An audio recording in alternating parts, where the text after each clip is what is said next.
Erev Tov u'mevorach birshut moray verabotai. Bezrat Hashem, nous allons ce soir faire un shiur qui sera bien sûr sur la paracha de la semaine, parachat Kitetse, mais aussi le rattacher à la période, donc le mois de Elul, et à la préparation pour Rosh Hashanah. Et donc le lien, a priori, il est assez immédiat parce que le Zohar HaKadosh, au début de la paracha, quand il commence la paracha, Kitetse la milchama alo yevecha, dit Rabbi Shimon Bar Yochai que de quel ennemi s'agit-il? Kitetse la milchama alo yevecha, c'est qu'il l'ennemi par excellence, c'est le Yetzer Hara. Donc, on va essayer un petit peu de comprendre que c'est une simple dracha. Rav Buni Miparshisra dit que c'est pas une dracha, un remez, un symbole de dire que la guerre contre l'ennemi, c'est etc. Il dit Zepshuto shel Mikra. Il dit le pshat de ce passouk, donc le sens simple, premier sens de Kitetse la milchama, il s'agit du etc. Il faut essayer de comprendre ça. Et on va essayer, Bezrat Hashem, de comprendre le commencement de la paracha, donc il parle de la guerre avec le etc. Et la fin de la paracha, donc je prends le début et la fin, c'est Zachor et Asher Asa Lecha Amalek. Donc c'est le fameux passage de se souvenir d'Amalek et on a une mitzvah de l'exterminer, de l'anéantir. Et donc il faut essayer de comprendre, étant donné que le commencement de la paracha nous parle de la guerre avec l'ennemi, c'est le Yetzirah. Et la fin de la paracha nous parle de la guerre avec l'ennemi numéro un, l'ennemi public numéro un du peuple juif, c'est Amalek, qui est la racine de toutes les nations. Donc en fait, quand on parle de Amalek, on parle de celui qui a entraîné toutes les nations qui se sont mis contre nous pendant tous les exils, tous les empires qui veulent tuer le peuple juif descendent et découlent de la racine de Amalek. Donc est-ce qu'il y a un lien et un rapport entre la guerre contre le Yetzirah, la guerre contre notre ennemi? Est-ce que si on gagne notre ennemi, le Yetzirah, pendant le mois de Elul, est-ce que ça voudrait dire qu'on gagnera la racine de tous nos ennemis jusqu'à aujourd'hui et de ramener la Géoula? Le Zohar HaKadosh, ainsi le Noam Elimelech Miligensk et d'autres, ils disent que dans la paracha aussi, on évoque la mitzvah de Shiloh Haken. Ils disent que Shiloh Haken, c'est une mitzvah qui éveille les rachamim pour faire venir le Mashiach. Donc, c'est quelque chose d'assez étonnant. Alors, maintenant, on pose quelques questions. D'abord, on va présenter les sujets de la paracha. Notre paracha contient 5 chapitres. Premier chapitre, donc, les lois de la guerre lorsqu'un homme va en guerre et qu'il va gagner la guerre, il va capturer tout ce qu'il y a à capturer et il va voir une Eshet Efat Toar, donc une femme magnifique, et donc il va l'envier, Alors donc la Torah dit qu'il y a un processus et donc finalement il se mariera avec elle. Continue la Torah en disant, lorsqu'un homme a deux femmes, une qui est bien aimée et une qui est détestée, et donc il veut faire passer les droits d'aînesse au fils de la bien-aimée, malgré que le fils de la détestée, c'est lui l'aîné. Alors dit la Torah qui ne peut pas. Ainsi, nous avons dans ce premier chapitre encore deux mitzvot. La mitzvah du ben sorer ou moré, lorsqu'un homme a un enfant que dès son jeune âge, nous voyons qu'il a entrepris un chemin, pas le droit chemin, donc nous dit la Torah qu'il va falloir exécuter cet enfant. Parce que la Torah, Yarda Torah les sauf da'ato shel adam. Elle sait quel sera l'avenir de cet enfant. Et donc, il est préférable de faire quitter le monde en étant zakai, donc en étant innocent, plutôt que de le laisser fauter, de le devenir chayav. Donc, un sujet qui est vraiment un sujet de débat. Il y a beaucoup d'encre a été coulée sur cette mitzvah. Et la dernière mitzvah de ce chapitre, c'est un homme qui a été condamné par le tribunal rabbinique, le Sanhedrin, condamné à mort, mis à mort parce qu'il a fait des avérotes, donc des mauvaises choses donc qui méritent une sentence, d'une peine de mort. Donc la Torah nous dit Lotalin nivlato ala etz. Tu dois le pendre, c'est vrai, sur l'arbre, mais tu ne peux pas laisser passer la nuit le cadavre sur l'arbre. Pourquoi? Kikilelat Elohim taloui. Parce que c'est considéré comme si tu as pendu Dieu. Explique Rashi. Qu'est-ce que ça veut dire Kikelela Elohim Taloui? Dit Rashi que l'homme a été créé à l'image de Dieu. Et donc, lorsque l'homme reste pendu sur l'arbre, c'est en fait l'image de Dieu qui est pendue. Donc, tu ne peux pas laisser profaner le nom d'Hachem pendu sur l'arbre toute la nuit. Dit Rashi Akadosh, Machal. Il dit Machal a deux frères, donc deux princes, qui étaient frères jumeaux. D'accord? Deux princes qui étaient des frères jumeaux. Il y en avait un, d'accord? Ça me rappelle un petit peu les princes d'Angleterre. Il y en a un qui est dans le bon chemin, qui va devenir futur roi, qui est clean, tout va bien, et à l'autre qui fait des bêtises. Et maintenant, ces deux frères se ressemblent comme deux gouttes d'eau. Alors, lorsque le frère fait des bêtises, ça met en tort le frère qui est bien. Alors, donc, il dit Rachid, c'est exactement ça. L'homme, il a été créé à l'image de Dieu. Donc, en fait, il ressemble à Dieu. Alors, lorsque l'homme a fauté, maintenant, il est pendu. Alors, maintenant, si tu le laisses plus de temps que nécessaire, en fait, tu es en train de publier que cet homme-là a fauté. Et étant donné que cet homme-là ressemble à l'apparence d'Hachem, alors donc, tu es en train de montrer comme si Hachem n'est pas dans le bon chemin, chas de shalom. Alors, donc, comme ça explique Rashi, la mitzvah de l'otali nivlato. Ça, c'est le premier chapitre. Deuxième chapitre, nous avons la mitzvah de Hashavat Aveda. Entre parenthèses, la paracha de Kitetse contient énormément de mitzvot et de averot. C'est une des parashiot de la Torah qui contient le plus de mitzvot et d'averot, comme parashat Kedoshim, parashat Mishpatim. Il y a peu de parashiot dans la Torah qui contiennent tellement de mitzvot et d'averot comme dans notre paracha. Donc on a la mitzvah de Hashavat Aveda, l'interdiction qu'un homme porte des habits de femme et vice-versa, qu'une femme n'a pas le droit de porter des habits d'homme. Shilu Haken, la mitzvah de faire des barrières à nos maisons. Kil'aim, Sha'atnez, Tzitzit, la débauche, les lois de la société, beaucoup de lois de la société, comme l'honnêteté dans les affaires. Lorsqu'un homme il a dans son magasin, il a une balance, donc il faut que la balance soit précise. Et si jamais la balance n'est pas précise, c'est un interdit de la Torah. Euh, Beaucoup de lois concernant la société, et la Torah termine, la paracha se termine avec Zachor et Asher Asa Lecha Amalek. Là-bas, Rashi nous dit quelque chose d'intéressant. Il dit pourquoi la mitzvah d'exterminer, d'anéantir Amalek suit les lois de la société. Venons voir Rashi. Regardez Rashi à la fin de la paracha. Aliyat Maftir, donc Perek Kafhe Pasuk Yudzaï. Il dit Rashi, c'est quoi Zachor et Asher Asa Lecha Amalek? Im shikarta bamidot ou bamishkolot, eve doeg migiru yaoyev. Il dit sache que l'ennemi se réveille lorsqu'il y a un manque d'honnêteté dans les lois de la société. C'est-à-dire que lorsque tu n'es pas honnête, lorsque le peuple manque d'honnêteté et les lois de la société ne sont pas respectées, c'est là que, c'est là que l'ennemi se réveille. Et donc, il dit, c'est la raison pour laquelle la mitzvah de tuer Amalek suit la mitzvah de l'honnêteté dans les affaires, que la balance dans le magasin soit bien égale comme il faut. Alors donc voici, donc on va étudier ce soir un commentaire du Shem Ishmuel sur ce Rashi. Et donc on verra les Hachem, quelque chose qui a été un grand chidouche pour moi, que grâce à vous, j'ai préparé ce shiur. Et donc c'était un yesod, donc un enseignement magnifique. Et j'espère bien le transmettre comme il faut. Alors donc voici les sujets de la paracha. Posons quelques questions. Donc comme on l'a déjà remarqué, la paracha commence avec une guerre et se termine avec une guerre. Donc, elle commence avec la guerre contre l'ennemi, avec la Eshet et Fatoar, et se termine avec la guerre avec Amalek. Et au milieu, plein de mitzvot et de haverot. Pourquoi la Torah, elle n'a pas mis les guerres en même temps, ensemble? Elle a coupé avec plein de mitzvot et de haverot. Ça nous laisse entendre qu'il y a une raison. Pourquoi la Torah a séparé ces deux guerres? Il y a la guerre de début de Kitetze la Milchama, et il y a Zachor et Asher Salam Amalek, et les mitzvot du milieu ont un but bien précis. Quel est ce but de cette manière d'avoir ordonné les choses? Ça, c'est première question. Non seulement ça, c'est que, comme on a dit que le Zohar HaKadosh, il dit que c'est quoi la Kitetse la Milchama aloyevecha?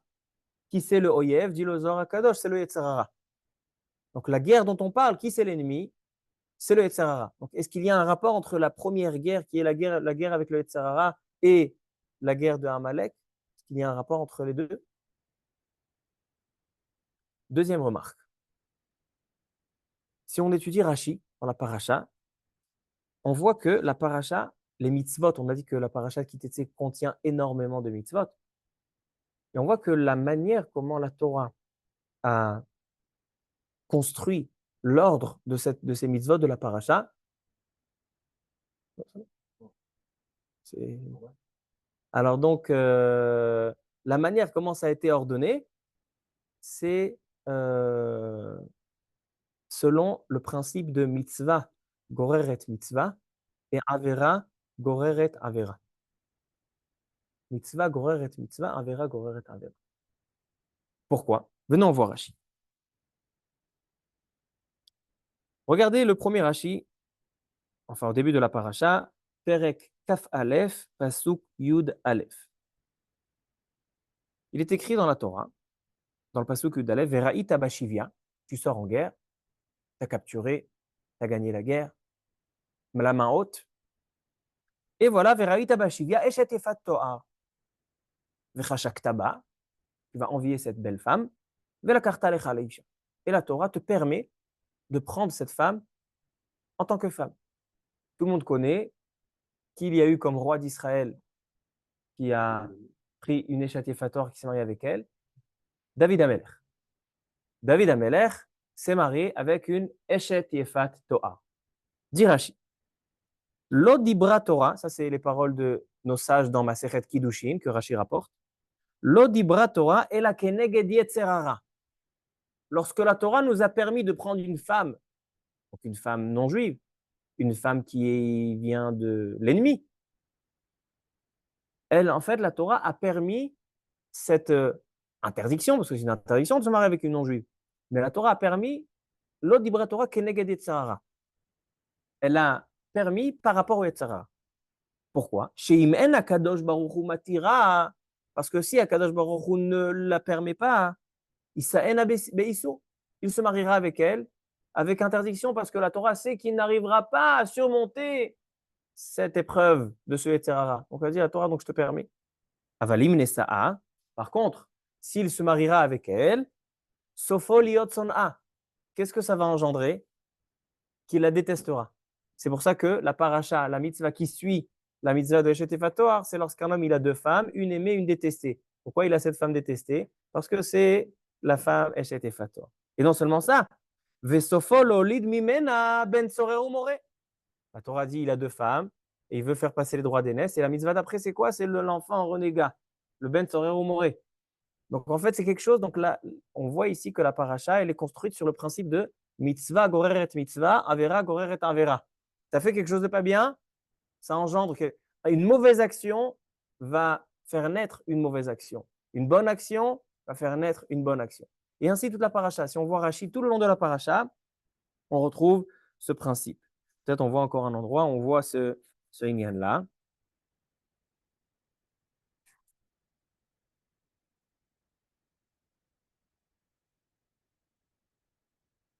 Voilà, regardez, Perek Kavbet Pasukret. Donc, si là, on a vu Avera, Goreret, Avera, maintenant, on va voir Mitzvah, Goreret, Mitzvah. Là-bas, il est écrit, donc c'est début de Aliyat Shlishi dans le paracha de la semaine. La Torah nous dit comme ça. Juste avant, la Torah a dit la Mitzvah de Shiloh HaKen. Et la Torah continue en disant Kitivne Bait Radash, quand tu construiras une maison, il va falloir faire une ma'ake, il va falloir faire une barrière. Dit Rashi, Im kiyam ta mitzvah Shiloh HaKen, sofcha livnot Bait Radash. Tu as fait une mitzvah Shiloh HaKen, la Torah te donne le sroud de faire une autre mitzvah. De quoi? Tu vas pouvoir construire une maison et y mettre un ma'ake. Chez mitzvah, goreret mitzvah. Et ainsi, c'est quoi la mitzvah qui suit? C'est lorsque tu as un champ, tu n'as pas le droit de faire kil'aim, de faire des mélanges. Et ve'im tivtase ma'ake, tizke la'agia lekerem ve'lesadeh. Tu vas avoir un champ. Et non seulement ça, après, c'est quoi la mitzvah? Tu vas faire sha'atnez. Tu vas avoir des beaux habits. Mitzvah, goreret mitzvah. Et ainsi, toute la paracha, elle a été planifiée de cette manière. Avera, goreret, avera, mitzvah, goreret, mitzvah. Quel est l'enseignement? Qu'est-ce qui se cache derrière cet enseignement de mitzvah, goreret, mitzvah et avera, goreret, avera? Troisième remarque, Rabot. C'est au sujet de la Eshet Efat Torah. La Torah permet de se marier avec cette Eshet Efat Torah. Alors pourquoi celui qui se marie avec une Eshet Efat Torah, il a une conséquence négative, comme si c'est une Avera, Goret Avera. Ce n'est pas une Avera parce que la Torah lui a permis. Deuxième question. Si vraiment se marier avec une Eshet Efat Torah, c'est quelque chose de négatif, qui engendre des choses négatives, de la détester, puis d'avoir un enfant renégat. Pourquoi David Ameller, il a fait? David Ameller, il était tzaddik. Pourquoi David Ameller, il s'est marié avec une Eshet Efat Torah? On voit que David Ameller, il s'est marié avec une Eshet Efat Torah, et il avait un enfant qui était Ben Sorer Moré, Abshalom. Hein? Alors toi, tu dis que David Ameller, il est tombé? J'entends. J'entends. J'entends. J'entends. Toi, tu dis parce qu'il faut faire toutes les mitzvot. Mais alors, j'entends. Maintenant, on continue. Alors, donc, première question. Si c'est une permission, pourquoi c'est considéré comme une avéra? Et si c'est une avéra, pourquoi David Amelech l'a fait? La Torah lui permet. Vela karta lecha leisha. Troisième question.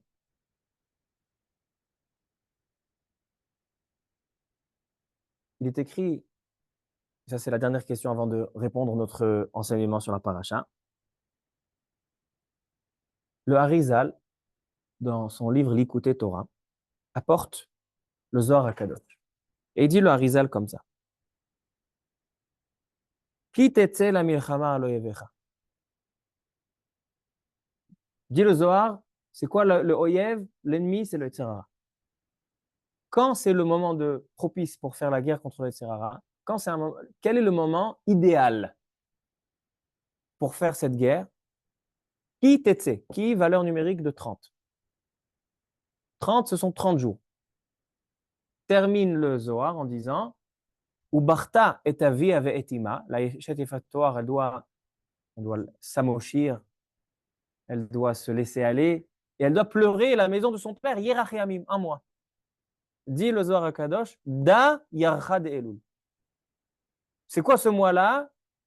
Yerach Yamim, c'est 30 jours, Kit et Kaf Yud, c'est 10, et 20, c'est 30. 30 jours de Elul. C'est le moment propice pour faire la guerre contre les Tzara. On sait que c'est le moment où Moshe Rabbeinu est allé prier, c'est des jours de Rachamim. On n'a pas vu que c'est un moment propice pour faire la guerre contre les Tzara, pour gagner sur les Tzara. Donc on sait que c'est aussi un moment de tchouva. Ici, il dit Zohar Kadosh, ou Barta et Avi avec Tima Yerach Yamim, Da Yarcha de Elul. Quel rapport? Comment on est arrivé de prendre la tchouva, Yetzerara, Elul, de cette histoire de Eshet Efator qui était Tzelam Yulcham? On va voir des propos du Harizal, Varim Nifli. Alors maintenant, on commence à expliquer Bezrat Hashem, Siyat Hadishim. Donc, on a toujours l'habitude d'expliquer que pour qu'une chose soit complète, pour qu'une chose soit absolue, il faut qu'elle soit en parallèle dans Olam Shana Venefesh. C'est-à-dire qu'il faut qu'elle soit existante dans le monde, existante dans le temps, existante dans le corps humain. Alors, si la semaine dernière, on a parlé de la Malchut, la royauté, on a la royauté d'Hachem, on a la royauté dans le monde, quand Baruch Hu a placé une royauté dans le monde, c'est la royauté d'Israël, la royauté Malchut Israël, Malchut Bet David. On a dans le temps, le moment propice de la royauté, c'est Rosh Hashanah, c'est le Zman des Malchuyot. Et on a dans le corps humain, l'homme lui-même est considéré aussi Melech, Moach Lev Kaved, comme on a expliqué ça la semaine dernière. Alors maintenant qu'on sait qu'il y a la notion de la royauté dans ces trois parallèles, le monde, le temps et le corps, maintenant on va voir le roi, qu'est-ce qu'on fait? Pourquoi on nomme un roi? Le roi va nous aider à combattre nos ennemis, à gagner la guerre. Donc maintenant on va essayer de chercher l'ennemi aussi dans Olam Shana Venefesh. L'ennemi qui est dans le parallèle dans le monde, dans le temps et dans le corps humain. Et maintenant, vous allez comprendre qu'en fait, quand on dit Kitetsela Milchama Aloyevecha, c'est la guerre avec le Yetzirara, ce n'est pas une parabole. C'est qu'en fait, Akadosh Baruch Hu, quand il a mis l'homme dans le monde, et il a nommé roi sur lui-même, qui il doit combattre? Son ennemi, c'est son Yetzirara. Ça, c'est dans le corps. Et dans le monde, il doit combattre qui? Ses ennemis, que ses ennemis découlent depuis Amalek, Réchid Goïm Amalek, après Esav, Ishmaël, les Galouyot, les 7 peuples qui étaient en Israël, Shiva Amamim, qu'il faut l'Otechaye Kol Neshama, il faut les combattre. C'est-à-dire que cet ennemi-là, c'est le parallèle de l'ennemi dans le corps humain, du etc. Et le temps, c'est quoi? Le temps, il y a des périodes, des moments dans l'année où les ennemis ont de l'emprise sur nous, comme le mois de Av, le mois de Tammuz. Mais il y a des moments propices dans l'année où c'est nous qui avons de l'emprise sur nos ennemis, comme le mois de Hadar. Et ainsi dans le Yetzirara. Si durant l'année, le Yetzirara a de l'emprise sur nous, alors il y a un mois dans l'année, il y a un moment dans l'année où c'est un moment où nous avons possibilité de prendre le dessus et de gagner notre ennemi, le Yetzirara, c'est le mois de Elul. C'est pour ça qu'il faut avoir un mois. Qui c'est 30. Yerachamim, c'est 30. Un moment propice pour gagner le Yetzirara. Donc, en fait, ce n'est pas une parabole. C'est-à-dire que quand on est en guerre, on est un peuple qui est en guerre, on sera toujours en guerre. On sera toujours en guerre jusqu'à que viendra la royauté de David, le descendant de David, Mashiach ben David, qui soumettra tous nos ennemis. Mais on sera toujours face à des ennemis. Il faut le savoir. Les gens ils disent, ouais, ça y est, il faut gagner une fois pour toutes. Tu gagneras jamais une fois pour toutes. Tu gagneras une fois pour toutes lorsque ce sera le Melech HaMashiach qui fera la guerre. Maintenant, si il y aura un roi, Melech HaMashiach, donc dans le Olam, qui gagnera le Oyev du Olam, il faut que ce soit en parallèle avec le roi dans le corps, qui gagnera l'ennemi du corps. C'est-à-dire que c'est quelque chose qui va main dans la main. C'est-à-dire que la première guerre de la paracha et la dernière guerre de la paracha sont liés l'un dans l'autre. Tu veux arriver à Timchet Zecher Amalek, tu es obligé, donc Amalek correspond toutes les civilisations, tous les peuples, toutes les nations qui se mettent face à nous, ça correspond, etc. Et j'aimerais expliquer plus que ça. Comment sont nées ces nations qui viennent combattre le peuple juif, qui menacent le peuple juif? Lorsque l'homme faute, il doit être exilé, il doit être face à un exil et des personnes qui veulent le persécuter par rapport à cette faute. Donc en fait, ce n'est pas seulement que c'est quelque chose qui est en parallèle, c'est que c'est quelque chose qui a un lien direct. Lorsque l'homme n'a pas d'emprise, n'a pas gagné la guerre contre son etc., donc il ne gagnera pas la guerre contre son ennemi. Et quand viendra le moment où on gagnera complètement, quand Israël méritera sa vraie victoire, lorsque Israël gagnera l'ennemi du corps, il y aura le Nefesh, on pourra gagner dans le Olam. Et nous devons profiter du Shana, donc du temps. On a dit que tout doit être parallèle dans le temps, le monde et dans le corps. Le temps, c'est le Chodesh Elul, le mois de Elul, qui est le mois de la guerre. Donc c'est le mois propice pour nous assurer à engendrer la Géoula. Maintenant, je pense que c'est peut-être pour ça. Il est écrit que dans la Gemara Sanhedrin, qu'il y a des moments propices pour que le Mashiach vienne. Et l'un des moments propices avec la guerre, c'est Chol HaMoed Sukkot. Chol HaMoed Sukkot, c'est exactement le moment qui clôture toute cette période depuis Rosh Chodesh Elul, Yamim Noraim Kippour, ça se termine par Sukkot. Pourquoi? Parce que cette guerre de Malchut Bet David peut se faire seulement lorsque le peuple a mis en avant le roi. Si on a mis en avant le Meler, Moach Lev Kaved, et on a gagné notre Yetzirara, c'est là qu'on donne force, et c'est là qu'on donne cette correspondance et ce parallèle avec la royauté et les ennemis dans le monde. Okay.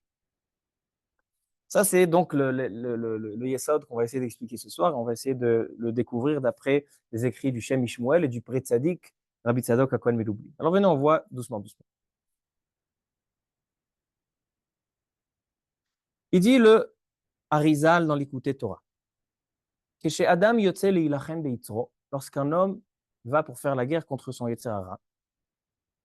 Donc en fait, le Arizal, il va faire une lecture dans la Torah. Comment la Yefat Toar et Shavit Hashivyo, comment ça rentre dans cette guerre avec le Yetzirah? Écoutez, Dvarim Bifleim. Venez, on ouvre le pasouk, on va faire une lecture et on va le lire pas de manière physique, de manière du Yetzirah. Alors, qui t'etse la milchama aloyevecha?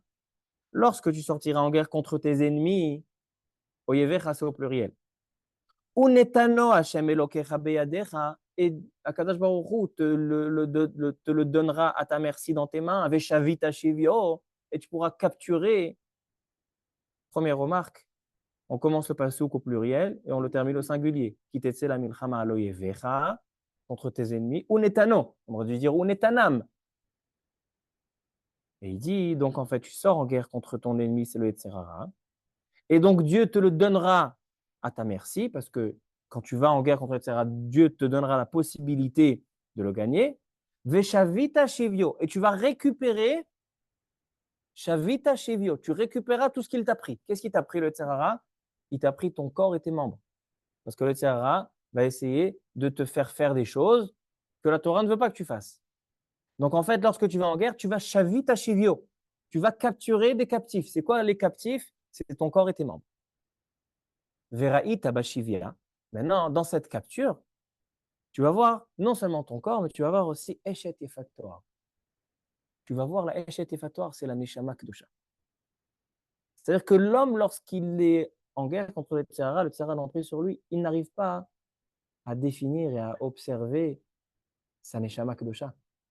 Et lorsqu'il va combattre le Yetzirah, et donc le corps et les membres, les ma'asim seront donc maîtrisés, c'est là qu'il va retrouver Eshet Yefator, c'est la Neshama, dit le Harizal.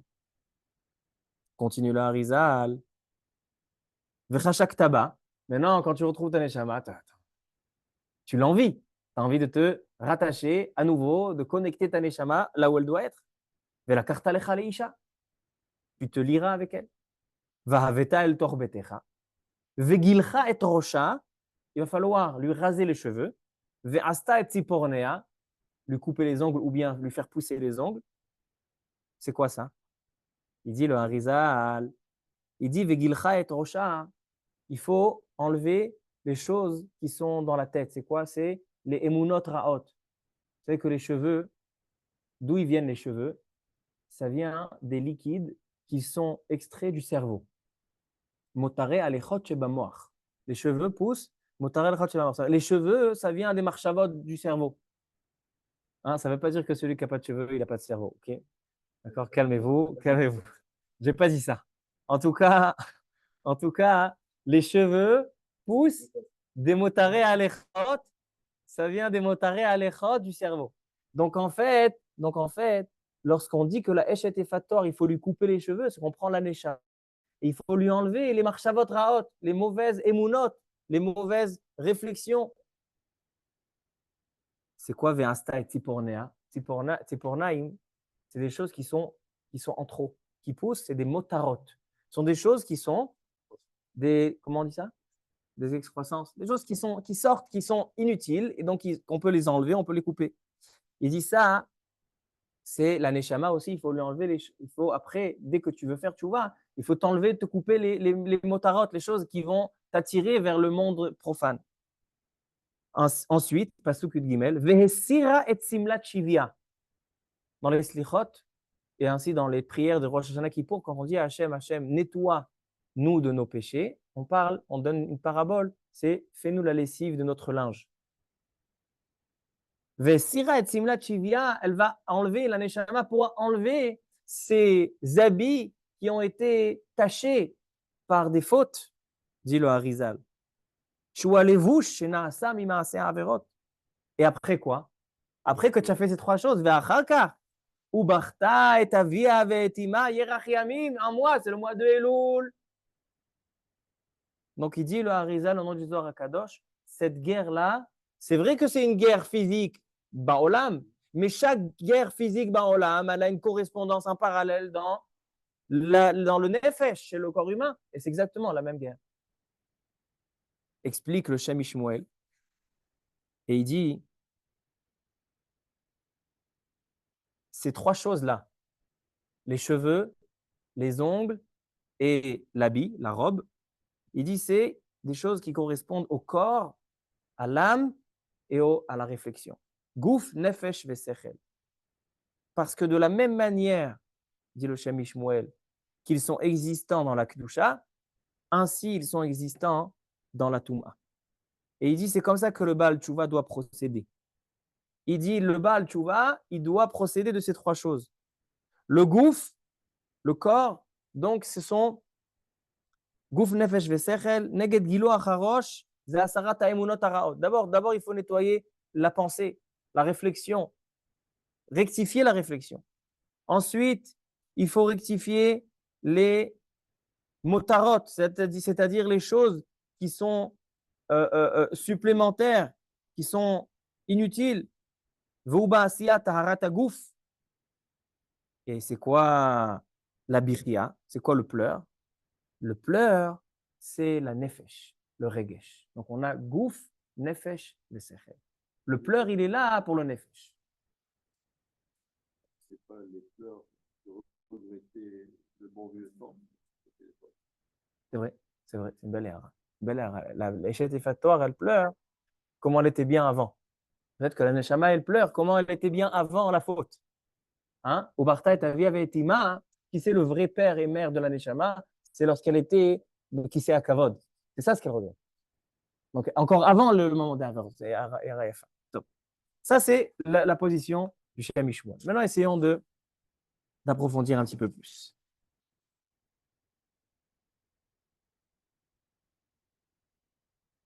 Il dit le Rabbi Tzadok à Kohen Meloubli. Nous avons le premier Rashi dans la paracha.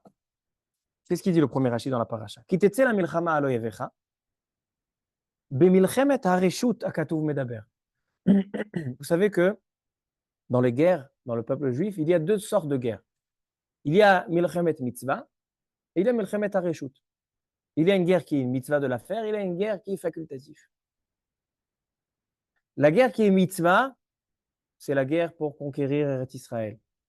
C'est la guerre pour anéantir les 7 peuples qui occupaient Eretz Israël. Ça, c'est une guerre milchemet mitzvah. Mais il y a une guerre qui est milchemet hareshut. C'est quoi milchemet hareshut? Lorsqu'on veut conquérir des nouveaux territoires.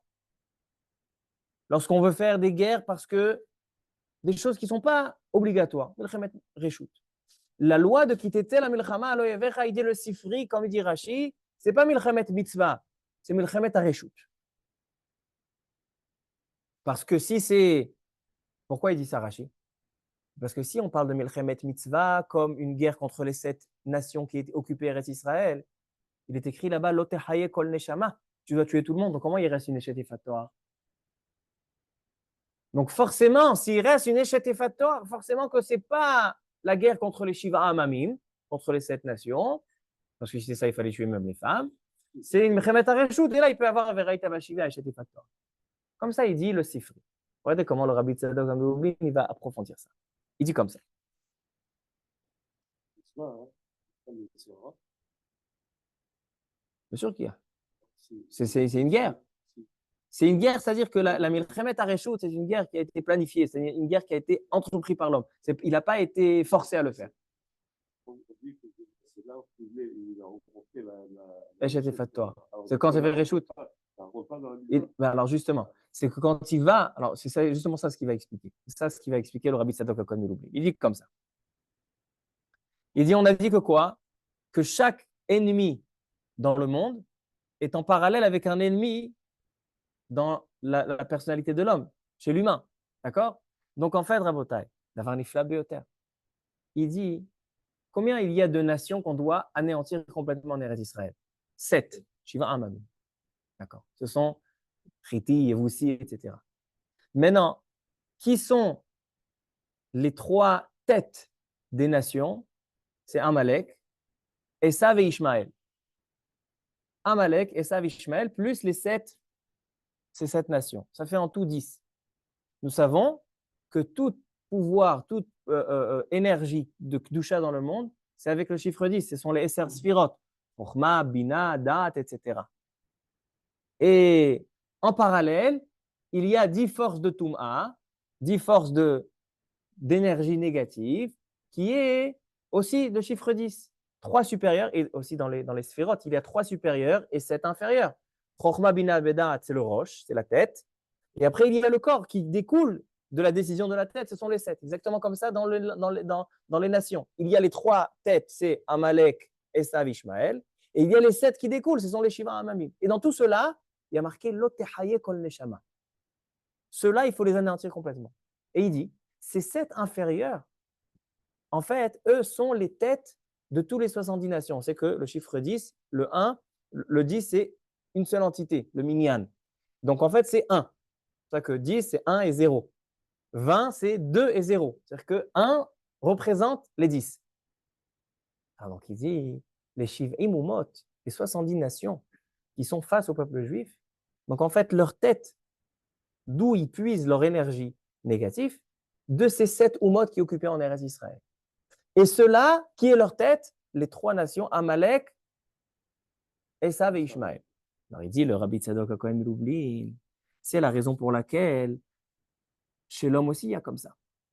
De la même manière que ces nations-là, ce sont des oivim dans le monde, ainsi le Yetzer Hara, il a une racine, d'accord? Le Yetzer Hara, il a une racine.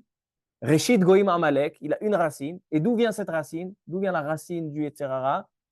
Dans la faute de Chet Adam Arishon, dans le Etz Hadat, quand le Nachash Akadmoni, le serpent, où il a dit, viens et mange de l'arbre de Etz Hadat, d'accord? Donc en fait, c'est la racine du mal. Après, cette racine de mal, elle vient, et ça peut être dans Avodah Zarah, Gilo Yareot, Shvichudamim, le numéro 3, et après encore. C'est-à-dire qu'en fait, chez l'ennemi aussi, on retrouve toutes ces nations. Les nations qu'on retrouve dans le monde, ce sont aussi des différentes nations du Yetzer Hara qui va qui va développer chez l'homme. Et il dit, donc cette guerre-là, de début de la paracha, est ancrée dans la guerre à la fin de la paracha avec Amalek. Amalek, c'est la racine de ces 10. Et donc, dans la Milchemet Areshut, on ne va pas faire la guerre contre le Yetzer Hara même. Pourquoi? Parce que dans la guerre contre le Yetzer Hara même, alors donc là, comment on peut anéantir, attraper le Yetzer Hara? Il dit d'avoir nifla bioter. Je vous lis dedans dans les mots. Ki tetzeh medaber b'milchemet hareshut. Shehem share shiva amamim em rashi aklipot. Ach kan b'milchemet hareshut, haynu lichbosh shoresh aklipot shu kilkul harishon me'anachash. La guerre qu'il s'agit ici de faire la guerre contre qui on va rechercher, pas les 7 nations. Parce que les 7 nations, il faut les anéantir complètement. Parce qu'ils ils sont ancrés dans le mal. Mais qui on va chercher? On va chercher la racine de cette nation. Qui Hachem nous donnera notre merci? La racine du mal, c'est-à-dire le Yetzer Hara même. Et donc, je veux expliquer de manière simple. On a 2 manières de travailler notre mauvais penchant. On a une manière, c'est de s'occuper des symptômes. Et on a une manière, c'est de s'occuper de la racine. J'explique. Un homme qui fait du Lashon Hara, il peut s'occuper des symptômes et il peut s'occuper de la racine.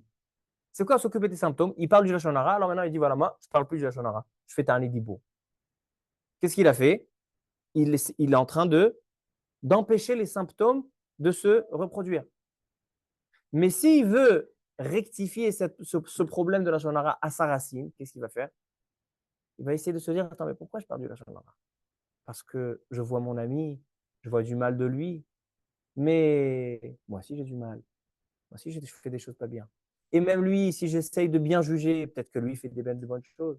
Et non seulement ça, lui, il vient de moi, donc on est des frères. Donc est-ce que de moi j'aurais parlé du mal si je ferais du mal? C'est-à-dire qu'on a 2 manières dans chaque chose. Toute milchemet hayetzer, toute guerre, on peut combattre les symptômes et on peut combattre la racine. Alors donc il dit, quand il s'agit du corps, c'est-à-dire les Shiva Amamim, c'est les 7 du corps, alors donc ça c'est combattre les symptômes. Quand tu combats les symptômes, il faut les arrêter tout de suite. Lotechaye kol neshama. Mais lorsqu'on a envie de combattre la racine du mal, c'est-à-dire de déraciner, il faut aller à la tête. À la tête, c'est quoi? Chokhmah bina vadat, c'est Amalek, Esav et Ishmaël. Et donc là, quand tu vas aller faire la guerre contre la racine, et là tu retrouveras l'usage de tous tes membres. Parce que quand on va faire la guerre contre un membre, il y a un membre qui veut, et la main droite, elle mange du pas cachère, la bouche, donc je vais m'occuper du membre. Finalement, les autres membres ne sont pas. Mais lorsque je vais maîtriser le tzara à sa racine, c'est-à-dire dans la marshava, dans le sefel, alors là, je retrouve usage de tout le corps, tous les varés à gouf, il dit Rabbi Tzadok. Alors il dit, c'est ça le inyan de Eshet Efat. C'est là que je retrouve ma Eshet Efato. Et il termine, et avec ça on va terminer, que dans la paracha, on a dit il y a beaucoup de mitzvot. Il y a des mitzvot qui sont liés à la Kedusha, comme la débauche, etc. Il y a des mitzvot qui sont mitzvah goreret mitzvah, avera goreret avera, et il y a les mitzvot liés à la société. Alors il dit que dans les mitzvot qui sont liés à la Kedusha, il y a marqué 10 fois, plus exactement 11 fois, le terme « ubi'arta hara mikirbecha ». Regardez, dans notre paracha, il y a 5 fois, parachat Shoftim 5 fois, et dans parachat Ré encore une fois. En tout, dans la Torah, il y a marqué 11 fois le terme « ubi'arta hara mikirbecha ». C'est quoi « ubi'arta hara mikirbecha » Nous avons une mitzvah d'exécuter les fauteurs, afin de quoi? Afin que toute la faute soit déracinée du peuple juif. Ubi'arta hara mikirbecha, ce n'est pas seulement de condamner le fauteur, c'est que lorsque je condamne le fauteur, j'éloigne la faute, même du peuple restant. Je déracine le mal du monde. Alors il dit, c'est exactement ça. Ubi'arta hara mikirbecha, combien? Il y a 11. 10, c'est les 10 Amalek, Esav, Ishmaël et les Shiva Amamim, qui correspondent les 10 mauvais penchants chez l'homme lui-même. C'est quoi le 11e? Il dit, Zé David Amelech, la Atid Bemot HaMashiach, le descendant de David, chez Az, Idbatel Ayetzer Hara Legamre, chez Akadosh Baruch Hu Ishhat Ayetzer Hara, comme dit la Gemara dans Souka. Là, c'est le 11e. Ça, c'est le 11e Ubi'arta hara mikirbecha. Il y a à s'occuper des membres. Il y a 10, donc on va chercher chaque chose, on va déraciner le mal. Mais lorsque viendra le Melech HaMashiach, lui, pas seulement qu'il va combattre le Tzahara, qui va le gagner, c'est que lui va complètement l'anéantir au bi'arta hara mikirbecha. C'est qu'en fait, les mitzvot qu'on voit dans la paracha, on a dit, on a une guerre au début, on a une guerre à la fin, et des mitzvot au milieu. En quoi consistent les mitzvot au milieu? Ces mitzvot contiennent des notions de bi'arta hara mikirbecha, la kedusha dans l'âme Israël. Et donc, lorsque nous, on va au bi'arta, lorsque nous allons brûler, rejeter, repousser le mal d'entre nous, c'est ça la kitetze la milchama aloevecha de Yetzirah, et ça va nous amener à quoi? Zachor et asher asa lecha Amalek, pour pouvoir combattre Amalek. Et il dit Rabbi Tzadok HaKohen Milublin, c'est quoi ve'aya be'aniach Hashem elokecha lecha dans Zachor et asher asa lecha Amalek? Comment tu peux combattre Amalek? Lorsqu'Hashem t'aidera be'aniach Hashem elokecha lecha mikol oyevecha misaviv. Pourquoi mikol oyevecha misaviv? Amalek et misaviv. C'est quoi misaviv? Il dit c'est Amalek et Savi Ishmaël et ceux qui les entourent. C'est-à-dire que lorsqu'un homme peut arriver à un stade où lui-même, comme Hashem Elokecha biyadecha veshavita shivyo, lorsque l'homme va maîtriser son propre ennemi, c'est là que finalement le peuple juif va pouvoir nommer un roi lui aussi pour qu'il puisse repousser et anéantir nos ennemis. Et je termine, c'est ça qui dit le pasouk. Lorsqu'un homme doit être condamné à mort, la mitzvah dans la Torah, dans le premier chapitre de la paracha, on doit le pendre sur un arbre. Ne le laisse pas trop longtemps. Et il dit Rashi, parce que c'est vous. Il dit, c'est quoi Vetali taoto alaet? C'est quoi Vetali? Lorsque tu as, c'est marqué Vechiye beish het mishpat mavet. Il dit, c'est quoi Vechiye beish? Il dit, Ye beish, c'est chacun. C'est même les tzadikim. Dans chaque homme, il y a un het mishpat mavet. Il y a des averot qui se rattachent à la mort, qui se rattachent. Chaque avera, c'est le samechmev, c'est le tzera satan, le tzerara, ça te rappelle. Donc en fait, il dit, vetalita oto ala etz. Il dit, Rabbi Tzadok HaKohen, c'est quoi le etz? C'est le etz adat. C'est-à-dire que chaque avera, lorsque tu viens, tu vas pendre. Pourquoi on parle de pendre sur un arbre? Pourquoi le peuple juif, quand il va tuer, tu l'as tué, pourquoi tu as besoin de le pendre? Il dit, parce que quand je suis en train de déraciner un homme qui a fauté, il doit être puni, je prends cet homme-là, je prends le mal qu'il représente et je le remets sur le hetz, d'où on s'est emparé du mal la première fois. Lorsqu'on a mangé de cet arbre, qu'est-ce que je fais? Je suis en train de remettre c'est quoi ha'etz? C'est le hetz adam. Comme ça, il dit. C'est-à-dire qu'en fait, toutes ces mitzvot que notre paracha contienne viennent nous évoquer la manière de pouvoir purifier, nettoyer le mal afin de se rattacher au bien pour pouvoir non seulement gagner la guerre sur notre ennemi personnel, mais aussi gagner les ennemis et la racine Amalek qui représente les Oyevecha Hamisaviv, tous les ennemis pour avoir une victoire, une vraie victoire complète. Comment? L'otaline livre la Torah à la haine, parce qu'étant donné que l'homme, comme il dit Rashi, l'homme il est bedmout Betsalmo. Donc, ça veut dire que l'homme, c'est vrai que tu as pris. Qu'est-ce qu'on est en train de chasser? On est en train de chasser le mal qui a été imprégné par l'homme. Mais l'homme lui-même, il doit revenir au stade de Adam Arishon Kodem Achet. Donc, en fait, l'homme, sa place, elle n'est pas sur l'arbre.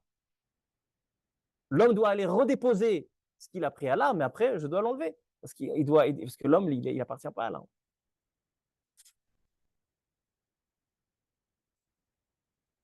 Et Rabotai, on termine. Vous allez comprendre maintenant qu'on a compris les mitzvot qui concernent la Kedusha. On va comprendre pourquoi c'est quoi les mitzvot qui concernent la société. Et avec ça, on va terminer. On a dit que Rashi dit à la fin de la paracha que quand le Oyev se réveille, quand l'ennemi se réveille, lorsqu'il n'y a pas d'honnêteté, lorsqu'il n'y a pas la loi de la société n'est pas respectée comme il faut. C'est pour ça que dans la Macolette, il faut avoir la balance qui est juste, etc. Pourquoi? Pourquoi est-ce qu'il éveille notre ennemi?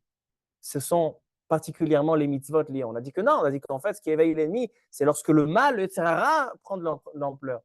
Dit le Shem Ishmael au nom de son père, le Avnei Nezer. Il dit quelque chose de magnifique. Il dit, et c'est comme ça qu'il va nous rattacher, en fait, notre paracha, le tzara et Loul et le Rosh Hashanah. Avec ça, je termine. Il dit, le Avnei Nezer, il dit, quelle est la différence entre les nations et nous? Rosh Hashanah, on arrive à Rosh Hashanah, et donc il y a la royauté d'Hachem. Hachem est roi sur tout le monde. Et on va même faire des demandes pour les nations. Mais finalement, il y a des juifs qui fautent. Et il y a des goïms qui font des mitzvot. Donc finalement, pourquoi les juifs et les nations sont différents? Pourquoi les juifs ont une priorité? Comme ça, les malachim et les mekatrégim, ils viennent devant Kadosh Baruch Hu. Ils disent, mais je ne comprends pas. Dans le peuple juif, tu as des fauteurs. Dans les nations, tu as des personnes qui sont dans le droit chemin. Donc pourquoi cette différence? Il dit, tu sais c'est quoi la différence entre le juif et les nations? Il dit, c'est que le juif, il ne va pas seulement pratiquer les mitzvot ou pas les pratiquer. Le juif, il est toujours à la recherche de non seulement faire ce qu'Hachem lui a dit, mais aussi faire la volonté d'Hachem. Hachem a ordonné des mitzvot. Tu peux faire les mitzvot comme il faut dans la halachot. Mais le juif, il va toujours rechercher la volonté d'Hachem qui se cache derrière. Il donne un exemple. Bil'am Aracha, quand il voulait maudire le peuple juif, il écoutait Hachem. Quand Hachem lui a dit, tu maudis pas, il n'a pas maudit. Et il a dit, lo uchal le amrot pe Hachem. Je ne peux pas aller à l'encontre de ce que m'a dit Hachem. Mais il a toujours tenté à maudire. Il a essayé de faire des choses que Dieu n'a pas dit. Lo uchal le amrot pe Hachem. C'est-à-dire que les nations, même le plus grand prophète des nations, Bil'am, il a dit, moi je fais ce que Hachem me demande. La volonté d'Hachem, je sais que Hachem, il ne veut pas qu'on maudisse son peuple. Mais la volonté d'Hachem, moi je ne suis pas obligé de faire. Le peuple juif, quand il va rechercher à se rattacher, quelle est la spécificité du peuple juif, dit Shlomo HaMelech, Ki chochmat Elokim bekirbo la'asot mishpat. Il dit, il y a à faire la différence entre des choses permises et interdites, entre le bien et le mal. Mais il y a à faire la distinction dans le bien même, dans ce qui est permis. Par exemple, le mishpat. Il y a l'honnêteté. Lui, il a de l'argent, lui, il a de l'argent. C'est deux choses qui sont bien. Faire la distinction. Chaque chose. Lorsqu'on va être, la Gemara dit, quelqu'un qui veut essayer d'être chassid et de faire des choses, aller au-delà de ce qu'on lui demande de faire la volonté d'Hachem, alors qu'il travaille les lois de Nézikim, les lois de la société. Pourquoi? Parce que on fait attention dans la loi de la société, qu'est-ce qui lui appartient? C'est pas maintenant moutar, assour, avodazara, shvichut damim. C'est pas choisir entre le bien et le mal.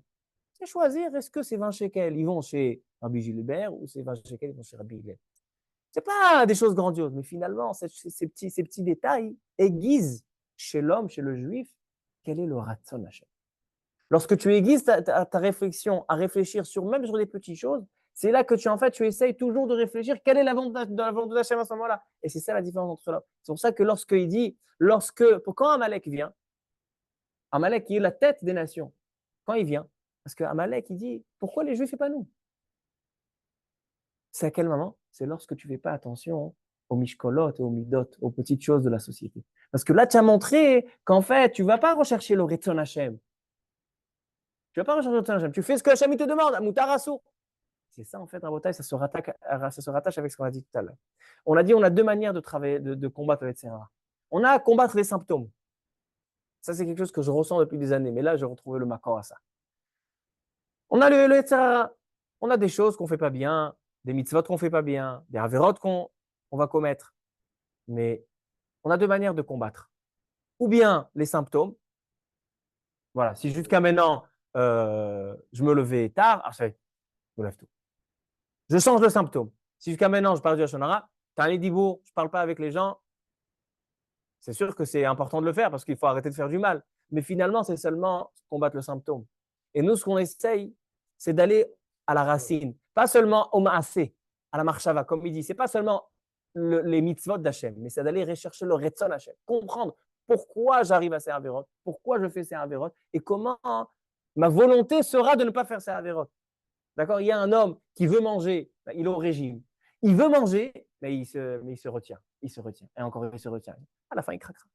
Mais celui qui se dit, attends, mais pourquoi j'ai envie de manger? Ça me fait du mal, ça me fait grossir, c'est pas bon pour la santé. Alors là, finalement, tu vas à la racine. Finalement, il ne voudra pas manger. C'est beaucoup mieux un homme qui ne veut plus manger plutôt qu'un homme, parce que un homme qui veut faire un régime. Qu'est-ce qui marche mieux lorsqu'il va chez le docteur et le docteur il lui dit, écoute, si tu continues à manger comme ça, dans 2 semaines, tu es mort. Alors là, qu'est-ce qui va se passer? D'un coup, le régime va bien marcher. Pourquoi? Parce que maintenant, il comprend pourquoi il n'a pas envie de manger.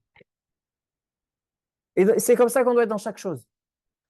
On doit tout d'abord combattre les symptômes, ça c'est le gouffre, et ensuite on doit atterrir, on doit approfondir vers la racine, vers le roche la marshava. C'est ça ce qu'il dit. C'est la différence entre les goïm et Am Israël. Et c'est ça ce qui se passe. Il dit, je termine avec cette phrase, Veze inyan milchemet Israël beyom Rosh Hashanah.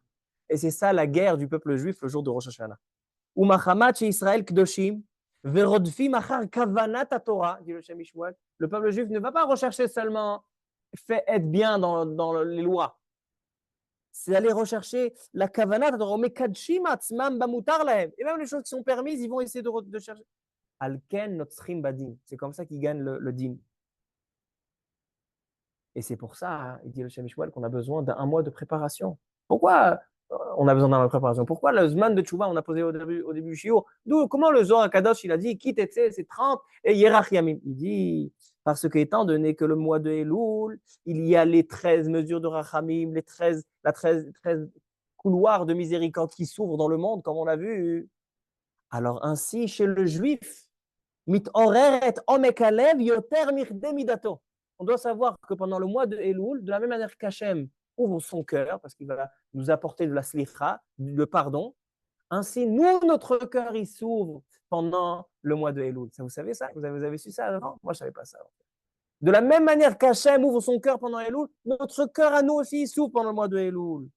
Et l'homme qui sent, qui ressent que son cœur s'est ouvert, c'est là qu'il va pouvoir combattre son Yetzer Hara et de changer son cœur, d'avoir lev tahor berali elokim, d'aller à la racine des choses. Et de la même manière que toi, tu as rectifié, tu as maîtrisé ton ennemi à sa racine, Hachem, il te donnera tous tes ennemis à leur racine. C'est quoi la racine de tous les ennemis? C'est Amalek. Donc la Torah, elle commence par la guerre avec le Yetzer Hara, elle se termine avec le Yetzer Hara. Les deux, ce sont la racine du mal, pas les symptômes, c'est la racine. Et toutes les mitzvot qui sont dans la paracha, que ce soit mitzvah, goreret mitzvah. Quand tu as fait une mitzvah, ça va faire naître une autre. Pourquoi? Parce que quand tu as fait une mitzvah, c'est-à-dire que tu as compris que tu as envie de faire du bien, ça va Hachem il donne le souhait d'en faire une autre. Et si tu es ancré dans le mal, alors ça va faire naître une avéra. Ainsi, les ubiarta aramikirbecha, retirer le mal. Et ainsi, les mitzvot qui sont dans la marshava, qui sont dans les mishkolot, dans les petites mesures, c'est ça ce qui fait la différence entre le peuple juif et les nations. Alors donc c'est pour ça que j'ai choisi le titre de ce shiur, c'est que Israël mérite sa vraie victoire. C'est quoi sa vraie victoire? Si on veut maintenant arriver à une vraie victoire, c'est pas maintenant terminer avec l'un, avec Hamas, avec Hezbollah, et après il y aura les autres. Il y aura les Iraniens, Jordanie. On sera toujours un peuple en guerre. Il faut savoir. Il ne faut pas se faire des films. On sera toujours un peuple en guerre. Jusqu'à quand?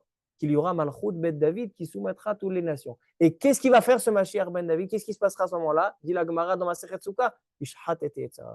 Cette guerre-là découle directement de notre guerre personnelle. On a dit Olam Shana Venefesh. On a des moments pour faire la guerre. On a la guerre dans le monde, on a la guerre chez l'homme.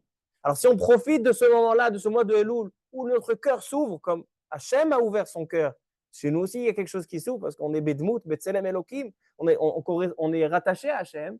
Alors, si on profite de ce moment-là de faire la guerre de Yetzer Hara sur notre ennemi personnel, alors qu'Akadosh Baruch Hu nous permettra de faire la guerre contre les ennemis de notre nation et d'arriver à la Biat HaMashiach. Amen.